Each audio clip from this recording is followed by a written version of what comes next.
But on the receiver front, I also wanted to hit on, Bryant Wesco and TJ Moore continue to impress. Um, Yes. yeah, it's very obvious that this team is going to factor them into this offense, and Mhm. they have a chance to be a big time contributors. Too good, I mean, just both of them too good not to play. And we've already talked about Brian Wesco ad nauseum being an early enrollee. But yeah, TJ, they just continue to get rave reviews. He's such a, like they say, Tyler Brown was talking about kind of his get off and his release, just everything he does. He has a swagger to him. Um, Yeah. just everything is so smooth, and it's like he's been in the program 3 or 4 years, and so I mean that's what you want to hear. But I mean and that's why he was a 5 star. It's crazy Yeah. it took them so long to give him his fifth star. When you watch the tape, you were like, oh yeah, this is definitely one of the top receivers in the country. No doubt Um, about it. but man, I'm really excited to spot the ball and see those two on the field because they do. I mean, I really like the makeup of this room in general, Yeah. but their addition just means like the ceiling and the potential of this group is it could be one of the best that Clemson has had in quite some Yeah. time. It could turn out to be a really special group Yeah, when it's all said and done. Over the next couple seasons, this could turn out to be a really special group of wide receivers. And I know, going into it, it's hard to kind of think about it like that because of all that has happened, especially at that position over the past 3 seasons at Clemson. But when you just look at the makeup of the room, um, there's no reason it shouldn't work. So you got the right body types in there, you got the right guys, um, you got the right skill sets in there. Um, so if it doesn't work, there's something else wrong, and it ain't a personnel problem. I can tell you that if it doesn't work out this season, it's not a personnel problem. yeah, So we'll see how it all shakes out in the end.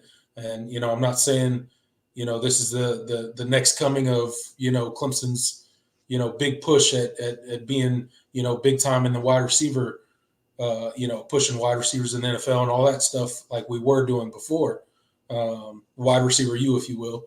But this room has the potential to really turn it back around for the Tigers. I think. absolutely, man. Um, I just and I keep saying it. I mean, it's like especially when you look at the other programs that Clemson is going to be competing with, not just in the ACC but around the country. There's not. I don't think there's a lot of um, wide receiver rooms that I would take over Clemson's as far as the makeup of this group, and that's something we haven't been able to say in a while. Yeah, Um, no, so like I just again, it's that you gotta prove it on the field. It's a big year for them. It's a big year for Tyler Grisham. and I Um, think but man, it's hard not to like what you have right now. I think the big part of it is like you hear the wide receivers talk. They know it. Yeah, They know it's prove it time. They know like you hear Antonio Williams talk during his interview. You hear Tyler Brown talk like they know that it's time to prove it out on that field. They know it's time to go put up the numbers. And when you got a guy like Antonio Williams on your side, hey man, I'm excited to see what that dude's going to do this season because I think this season's going to be special for him, and I can't wait to see it. I really can't wait to see it. So we're just going to sit back and watch. Hope most, if not all, of these guys stay healthy, and hope for the best. But Jay says I think we underestimated what was actually installed last spring when they didn't have any scholarship wide receiver. Yeah, I'm with you. I think that yeah, was something we did not. I mean, we talked about how unfortunate it was, but I think it was one thing that was definitely undersold as far as man, Garrett really didn't have any of the pieces he was going to need to work with for 2023 in the spring. And Cade, we it was like in fall we threw it all. We had to throw it all on everybody at once, and then that Duke game came around, and it was just too much. And I think you saw that it just everything was moving too fast for Cade, for the rest of not just Cade, but the rest of the offense. The penalties, the guys, out of position. It was just that was a mess all around. So, yeah, I definitely think that had a lot to do with it. Eric asked a question about the tight end room. He says, outside of Jake, what tight end is proven? Well, none really. I mean, as far as proven production on the field, we've talked about the depth and how excited we are about the tight end room. And yeah, there's not a lot of guys outside of Jake. There's not guys with a whole lot of production. But I think we think it's deep from a talent perspective, not necessarily a proven production standpoint. I think this is the best the room has looked in quite some time, especially when you factor in the addition of Christian Bentaker, who we've raved about consistently, since he signed. Like I think he's a different level of tight end than Clemson has had in a long time. I think he's going to leave here one of the greats. That's putting a lot of pressure on him. That's probably not fair, but he has that kind of potential. He is a unicorn in terms of his athleticism. He has an NFL ready body right now, and so it's about whether he can get acclimated and into the offense. And I think he'll get some burn this year. I think he's too good not to play at least a little bit. So, but outside of him, I think Josh Sapp, and Olsen Pat Henry give you a level of athleticism that you haven't really had in past years. And of course, and then you have Marcus Dixon, who's still there, who has, he's kind of been on the back burner, but I think he can give you some utility, special teams and as an inline blocker. Maybe not, he's not quite the pass catching threat as the rest of the guys in the room. But with Sage Ennis being gone, someone's going to have to be more of that blocking tight end, and I think he kind of fits that mold. I think Christian Bentaker can too. So we'll kind of see. But I like the makeup of this. We really like the makeup of this room, and Jake being there, I think, is just you know what you're going to get out of Jake. Extremely talented, going to be a tougher defenses to stop. So I think that's all you need to have a big year this year. But you do want to see the guys behind him get some burn and kind of step into some bigger roles. So we'll see. Jay asks, who's leaving the wide receiver room after this year? Yeah, I don't want to speculate. No one's scheduled. I mean, there's not any, I mean, everybody has eligibility for next year, but we'll kind of see. I like to think that we that pesky transfer portal. Yeah, there's that pesky transfer portal. And I think you have some guys, if they have the years that you could, like, the NFL could be an option, I think. But I don't know. I think you have a lot of, especially the guys that you're going to be leaning on this year. I think a lot of them are guys that you're going to have again next year. Even like Antonio Williams is technically going to be draft eligible, but he just always strike me as a 4-year guy. Like I don't think he. I mean, I guess if he had a just an out of this world season, and maybe, but yeah, I don't really see. He's always struck me as a 4-year. Like you're going to have him again because he loves Clemson. That was when Clemson offered. It was a foregone conclusion where he was going. Like even when he was, when South Carolina was the favorite for him, and Clemson, they were holding off on the offer. Like you knew once if that Clemson offer came, he was coming, and that's exactly what happened. Like he's a Clemson guy. Like he's a Clemson kid through and through. Yeah. So no doubt.